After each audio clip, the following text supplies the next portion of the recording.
धरती का ये नियम है, जब जब इस धरती पे अशुभ शक्तियों का अत्याचार, अन्याय, शोषण अपना हद पार कर गया है, तभी एक शुभ शक्ति का जन्म यहाँ हुआ है। और जब भी कोई महान आत्मा का आगमन इस धरती पे हुआ है, जितने अशुभ शक्तियां वो सब एकजुट होकर उस महापुरुष का या तो बदनाम किया, उन पर षड्यंत्र किया, उनको मारने का प्रयत्न किया, उनके समूल नष्ट करने का प्रयास किया। लेकिन सत्य तो ये है कि सत्य को कोई पराजित कर नहीं सकता है। जिस तरह से सूर्य को थोड़े देर के लिए बादल ढक तो लेता है, लेकिन सूर्य को कभी आप खत्म नहीं कर सकता है। सूर्य अपने प्रकाश से प्रकाशित करेगी ही दुनिया को। ठीक उसी प्रकार अब इतिहास देखिए, स्वामी विवेकानंद जी को कितना विरोध का सामना करना पड़ा, काजी नजरुल इस्लाम को कितना विरोध का सामना करना पड़ा, रविंद्रनाथ जी को कितना कष्ट झेलना पड़ा, विद्यासागर, बंकिम चंद्र जी को, राजा राम मोहन राय, दयानंद सरस्वती, ये सब को कितना विरोध का सामना करना पड़ा। इतिहास गवाह है, जब जब धरती पे कुछ अच्छा काम करने के लिए आया है उसका विरोध हुआ है, और एकजुट होकर एक बहुसंख्यक लोग इसका विरोध किया है। लेकिन सत्य अपना प्रकाश फैला ही देता है, और सत्य के प्रकाश के साथ असत्य का अंधकार ज्यादातर टिक नहीं सकता है। आनंद मार्ग 1955 में शुरू हुआ। 1955 ज्यों ही शुरू हुआ, तभी अशुभ शक्तियां आनंद मार्ग के विरुद्ध में कई प्रकार के षड्यंत्र, कई प्रकार के प्रपंच रचा, जिससे कि आनंद मार्ग और आनंद मूर्ति जी खत्म हो जाए। लेकिन ऐसा कुछ भी नहीं हुआ। इस इतिहास को हम नहीं दोहराना चाहते हैं। आनंद मार्ग के बारे में अशुभ शक्तियां जो षड्यंत्र रचते हैं और जिन प्रश्नों को लेके पब्लिक के पास जाते हैं, वो ये है कि ये जो आनंद मार्ग है ये वामपंथी विचारधाराओं से समर्थित है। ये आनंद मार्गी ईसाई विचारधाराओं से समर्थित है। ये आनंद मार्गी भारत के जो प्राचीन जो वैदिक संस्कृति है इसके खिलाफ है। ये आनंद मार्गी जो है कोई दूसरे मजहब है जो कि छद्म वेश धारण करके हिंदू के जो गेरुआ ड्रेस पहन के ये ईसाई और दूसरे मतों का प्रचार करते हैं। इस तरह से बहुत सारा षड्यंत्र जो है आनंद मार्ग के खिलाफ हुआ है और आज भी हो रहा है। तो आज हम तमाम दुनिया के भाइयों बहनों को एक एक प्रश्नों का हम उत्तर देना चाहेंगे। सबसे पहले, चूंकि भारत धर्म प्रधान है, इसलिए धर्म से ही हम शुरू करते हैं। आनंद मार्ग की धार्मिक मान्यताएं क्या है?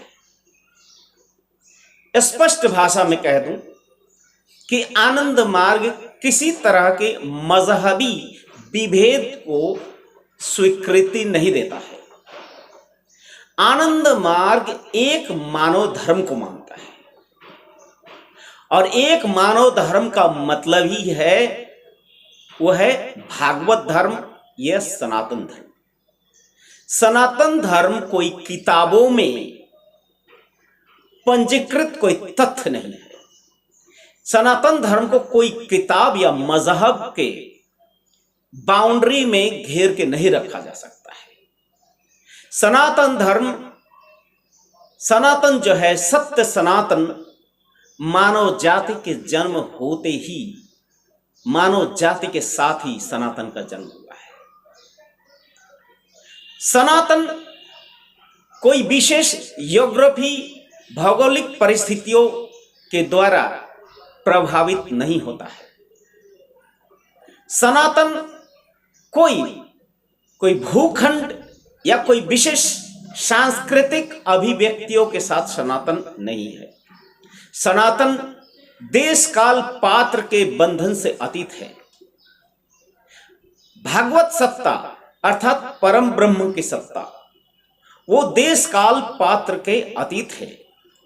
परम ब्रह्म को कालातीत, देशातीत, पात्रातीत माना जाता है। परम ब्रह्म को माना जाता है नित्यानंदम, परम सुखदम, केवलम ज्ञान मूर्तिम, विश्वातीतम, गगन सदृशम, तत्वमसि आदि लक्षणम, एकम नित्यम विमलाचलम, सर्वादि साक्षी भूतम, भावातीतम, त्रिगुण रहितम, सद्गुरुम तम नमामि। इन श्लोक के अर्थ पर नहीं जाते हैं, सिर्फ इतना ही कहना चाहते हैं परम ब्रह्म है, एक है, नित्य है, शाश्वत है और वो चैतन्य स्वरूप है। उस परम ब्रह्म को कोई ना किताब, ना कोई भूखंड, ना कोई जाति, ना कोई मजहब इसको अपने भावधारा में बांध कर रखता है, क्योंकि ये भावातीत है, हर संकीर्णताओं से मुक्त है। इसीलिए आनंद मार्ग इसी चीज को मानता है, क्या? एक निराकार परम ब्रह्म, अनादि अनंत परम ब्रह्म वही जीवों के एकमात्र उपास्य है और आनंद मार्ग ही उस परम ब्रह्म को ही अपने जीवन देवता के रूप में, अपने अंतर देवता के रूप में हृदय में बसाकर आगे बढ़ रहा है। अब दूसरी बात, क्या आनंद मार्ग जाति व्यवस्था को मानता है? आनंद मार्ग वर्तमान समाज में व्याप्त जो वर्ण व्यवस्था है,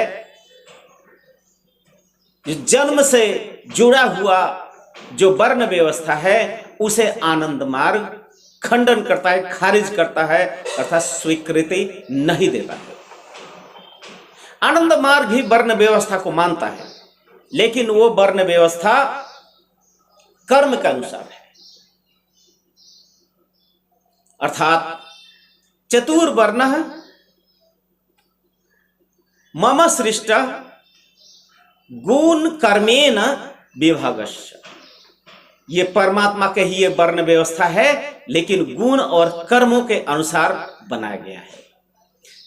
जब भी मनुष्य का गुण परिवर्तन हो जाते हैं, उनके पेशे भी बदल जाते हैं। ये दुनिया की रीत है। क्यों? कि भारतीय जो धर्मशास्त्र है उसका मानना है जन्मना जायते शूद्रः संस्कारात् द्विज उच्यते, वेद पाठेत भवेद विप्रः ब्रह्म जानयति इति ब्राह्मण। स्पष्ट धारणा है। सब लोग जन्म से अर्थात मातृगर्भ से जन्म लेते ही वो शूद्र के रूप में जन्म लेता है। जितने भी मानव शिशु है, कोई भी ब्राह्मण के रूप में जन्म नहीं लेता है, कोई क्षत्रिय के रूप में जन्म नहीं लेता है, कोई विप्र के रूप में जन्म नहीं लेता है। जो भी जन्म लेते हैं वो किसका अनुसार जन्म लेते हैं? शूद्र के रूप में। संस्कारात् द्विज उच्यते, अर्थात संस्कार, शिक्षा, दीक्षा के माध्यम से वो द्विज बनते हैं। और वेद पाठत भवेद विप्रः, अर्थात वेदों का ज्ञान, शास्त्रों का अध्ययन करने से मनुष्य में इंटेलेक्चुअल बौद्धिक क्षमताएं बढ़ती हैं, इसलिए उन्हें विप्र बोला गया है। विप्र और ब्राह्मण एक चीज नहीं है। विप्र का मतलब ये होता है इंटेलेक्चुअल, बुद्धिजीवी, बुद्धि प्रधान जो जीव है वही बुद्धिजीवी कहलाते हैं, वही विप्र है। अर्थात किताबों के अध्ययन से, पुस्तकों के अध्ययन से वो विप्र बनते हैं। और जो ब्रह्म को जान जाते हैं, आत्मज्ञान जिनको प्राप्त हो जाता है, वही ब्राह्मण कहलाता है। ये आनंद मार्ग की धारणा है। आनंद मार्ग इस बात को मानता है केवलम शास्त्र आश्रित्य न कर्तव्य विनिर्णय युक्तिहीन विचारेतु धर्म हानि प्रजायते, अर्थात केवल शास्त्र को पढ़ने से, शास्त्र के आश्रित रहने से कुछ नहीं होता है। युक्तिहीन विचार, विज्ञानहीन विचार, उससे धर्म की हानि होती है। आनंद मार्ग यह मानता है युक्ति युक्तम उपादेयम वचनम बालकादपि अन्यम तृणमेव त्यजमुक्तम पद्म जन्मना। अर्थात एक छोटा बच्चा भी अगर युक्ति सम्मत, विवेक सम्मत, विज्ञान सम्मत कोई विचार सामने रखते हैं तो उसको स्वीकारने में पंडितों को किसी तरह कोताही नहीं बरतनी चाहिए। स्वयं पद्म जन्मना जो ब्रह्म है, वो भी अगर कोई अयौक्तिक कोई बातें करते हैं उसको हम तृण जैसे त्याग देंगे। ये आनंद मार्ग का धारणा है। इसी धारणा के अनुसार आनंद मार्ग का पूरा आदर्श टिका हुआ है। अब कहते हैं कि आनंद मार्ग वैदिक विचारों को नहीं मानते हैं।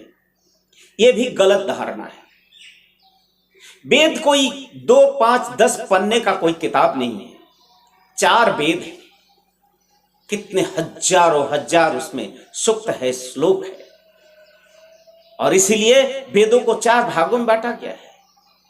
इस वेद में आपको व्याकरण मिलेंगे, इस वेद में आपको तंत्र मिलेंगे, इस वेद में आपको मंत्र मिलेंगे, वेद में आपको आयुर्विज्ञान मिलेंगे, वेद में आपको धनुर्विद्या मिलेंगे। अर्थात वेद एक जीवन शैली है। वेद सिर्फ शिखा सूत्र और एक पर्टिकुलर जो कम्युनिटी, जो तथाकथित अपने आप को ब्राह्मण कहते हैं, उसका धरोहर नहीं है।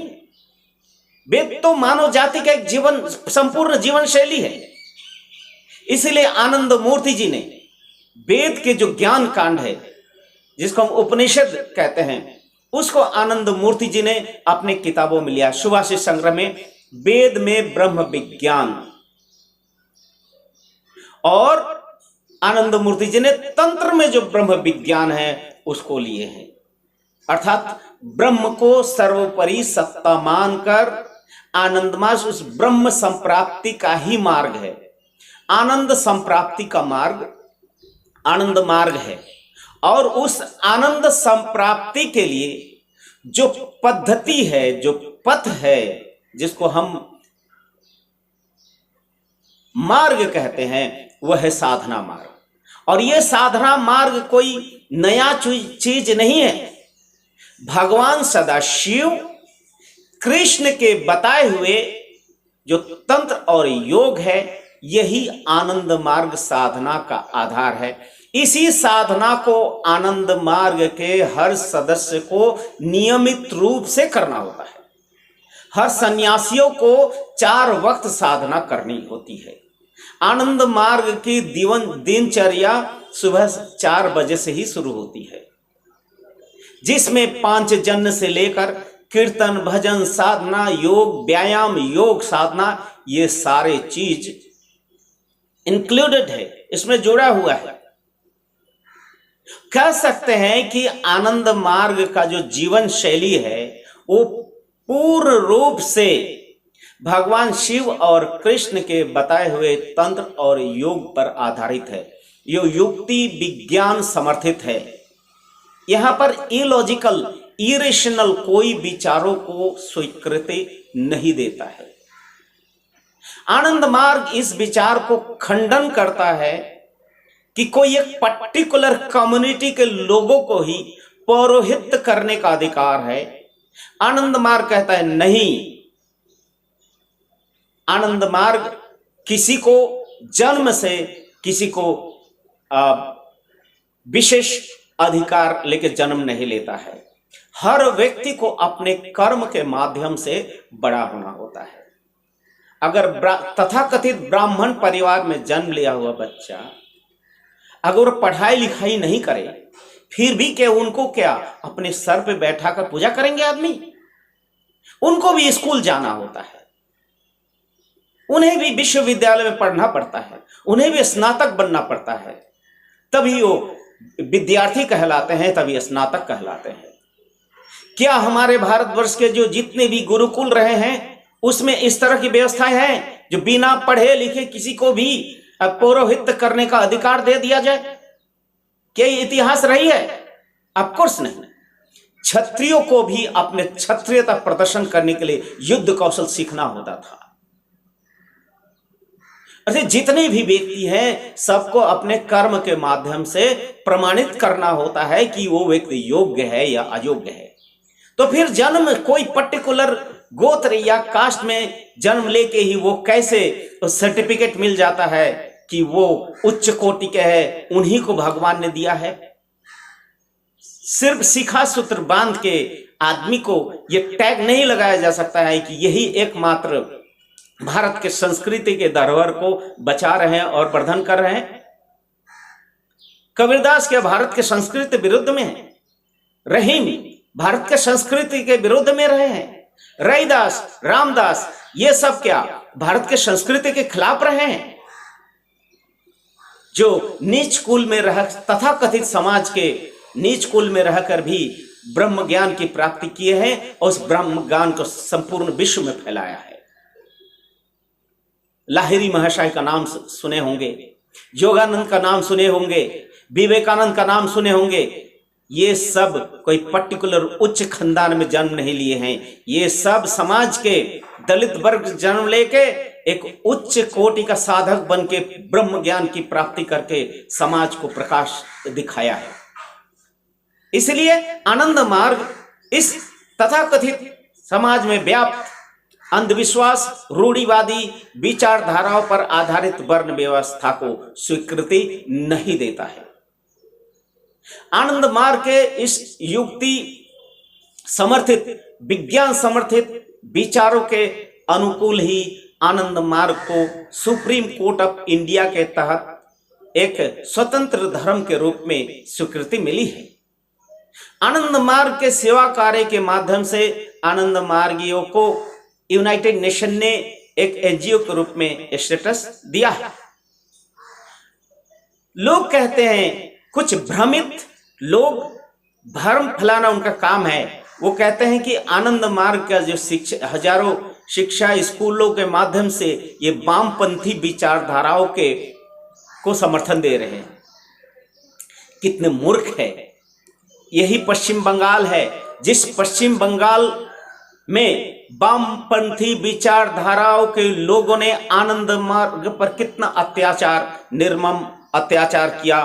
17 सन्यासियों को कोलकाता के विजन सेतु पर दिन दहाड़े हत्या कर दिया। ये आनंद मार्ग वामपंथियों के विचारों से समर्थित है। लज्जा आती है ऐसे कुकर्मी बेधर्मी जो आनंद मार्ग के बारे में कुप्रचार कर रहे हैं। आनंद मार्ग समाज में व्याप्त पूंजीवादी समाज व्यवस्था, साम्यवादी जो व्यवस्था है, इसका सख्त खिलाफ है। आनंद मार्ग ये जानता है और आनंद मार्ग का स्कूल में यही पढ़ाया जाता है, वसुधैव कुटुंबकम। आनंद मार्ग यही विचारधारा को पढ़ाया जाता है कि हरि पिता माता गौरी स्वदेश त्रिभुवनम। किसी को जानना है तो आनंद मार्ग के स्कूलों में प्रेयर में जाके सुने। आनंद मार्ग के हर बच्चे ये सीखते हैं, परम पुरुष इज माई फादर, परम प्रकृति is my mother, all the places of this universe are the shelter of ours. ये है आनंद मार्ग की विचारधारा।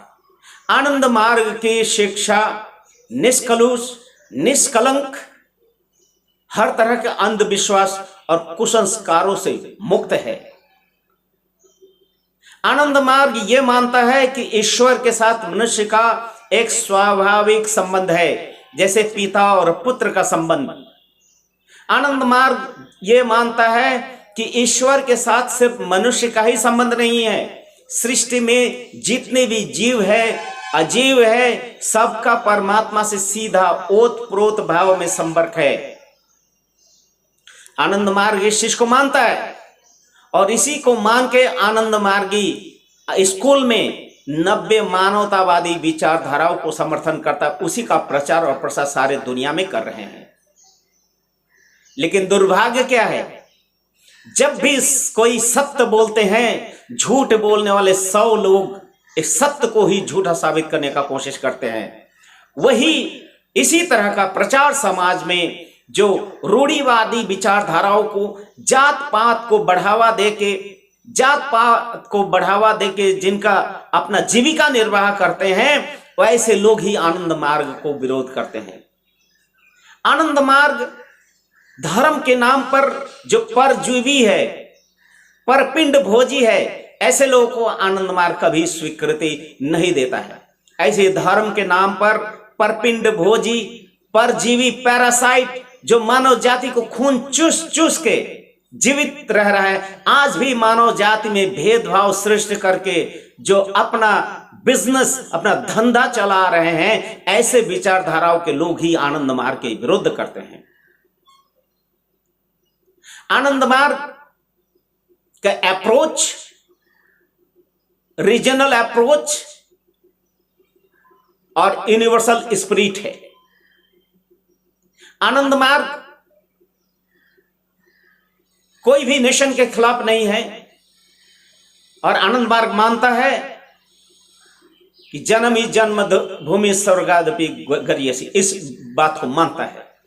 हम जहां जन्मे हैं वो भूमि हमारे लिए स्वर्ग से भी पवित्र है और प्रिय है, उसका उन्नति करना हमारा कर्तव्य बनता है। इसका मतलब ये नहीं कि जहां पर हम जन्म नहीं लिए वो सारे हमारे शत्रु है। अगर ऐसा मानेंगे तो वसुधैव कुटुंबकम की जो भागवत सनातन की जो संस्कृति है उसका विरुद्धाचारण करना होगा। आनंद मार्ग का विचारधारा सर्वजन हिताय सर्वजन सुखाय, इस विचारधारा पर है। आनंद मार्ग का विचारधारा समाज तत्व पे आधारित है, अर्थात सबको अपने सांस्कृतिक अभिव्यक्तियों का अधिकार है, सबको अपने भाषा प्रिय है, दुनिया में जितने भाषा है सबको समान मर्यादा देना है। जितने भी सांस्कृतिक अभिव्यक्तियां हैं, वो उनकी पोशाक हो, उनकी भाषा हो या उनके खाद्य शैली हो, इसको समान रूप में मर्यादा देना आनंद मार्ग का आदर्श कहता है। आनंद मार्ग का आदर्श किसी भी तरह से किसी भी गोष्ठी या किसी भी संप्रदाय के खिलाफ नहीं है। हाँ, आनंद मार्ग उस संप्रदाय, उस गोष्ठी के खिलाफ आवाज उठाता है जो समाज में भेदभाव पैदा करके समाज को शोषण कर रहा है, सदियों से, युगों से समाज को दमित कर रहा है, पद दलित कर रहा है, मानवता को शर्मसार कर रहा है। ऐसे शक्तियों के विरुद्ध में आनंद मार्ग सदा सजग है और अपनी आवाज उठाता है और आवाज उठाते रहेगा। आनंद मार्ग का विचारधारा है आत्मोक्षार्थम जगत हिताय च। आत्ममोक्ष अर्थम के बारे में आनंद मार्गियों का जो धारणा है वो है आत्मज्ञानम विदुर्ज्ञानम ज्ञानन्यानि जानितु तानि ज्ञाने अभावसानि सारस नैव बोधनात्। अर्थात आत्मज्ञान ही परमात्मा ज्ञान है और आत्मज्ञान की प्राप्ति सिर्फ और सिर्फ जगत का सेवा और साधना के माध्यम से ही संभव है। साधना के माध्यम से और जगत के सेवा के माध्यम से ही आनंद मार्ग उस परम पद को पाने के इच्छुक है और उस तरफ आगे बढ़ रहे हैं। और दुनिया के तमाम मनुष्य जाति के लिए यह धर्म है। आनंद मार्ग मानव भेदभाव नहीं रखता है, भले ही वो मनुष्य अफ्रीका के जंगलों में जन्म लिया हो या अरब में जन्म लिया हो या अमेरिका और अमेज़न के फॉरेस्ट में जन्म लिया हो। हमारा मानना है सिर्फ मनुष्य ही नहीं, सृष्टि के सब जैव अजैव सब उस परम ब्रह्म का ही, चैतन्य स्वरूप का ही अभिव्यक्ति है। इसलिए यहां पर किसी को घृणा और द्वेष करने का कोई स्थान ही नहीं बनता है। आनंद मार्ग ये मानता है आत्मस्थितं शिवं त्यक्त्वा बहिस्तंग यह समर्चयेत हस्तस्यं पिंडम उत्सृज्य भ्रमते जीविताशया, अर्थात अपना आत्मा में बैठे शिव को पूजा नहीं करके वो लोग ऐसे ही बहिर्जगत में भटकते हैं, जैसे हाथ में भोजन रखा हुआ है, उसको उत्सर्जन करके पूरे दुनिया में घूमते हैं।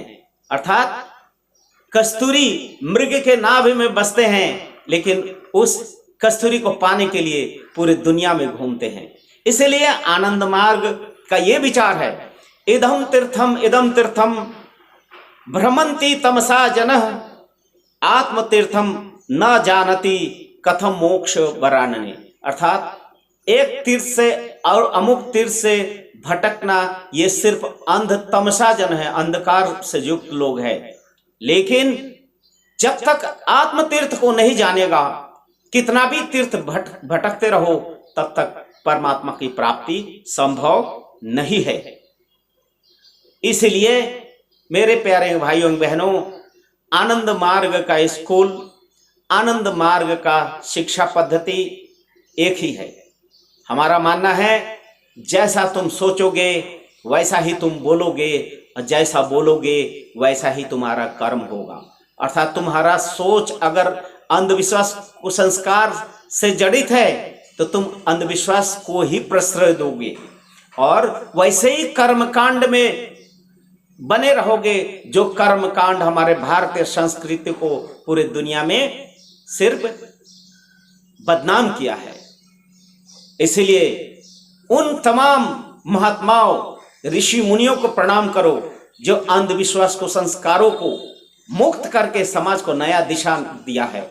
उसी में भगवान श्री श्री आनंद मूर्ति जी है, जो समाज में व्याप्त धर्म, संस्कृति, राजनीति, अर्थनीति, कृषि नीति, विज्ञान, साहित्य, इस क्षेत्र में जो भी व्याप्त कुरीतियां हैं, जो कमियां हैं, उसको दूर करके आनंद मार्ग एक पूर्णांग जीवन दर्शन है। यही जीवन दर्शन आज योग की पुकार है। इसी के माध्यम से मानव जाति का कल्याण संभव है। आइए आनंद मार्ग को ज्यादा से ज्यादा जाने, समझे और अपना जीवन को कृतार्थ करें। धन्यवाद, नमस्कार।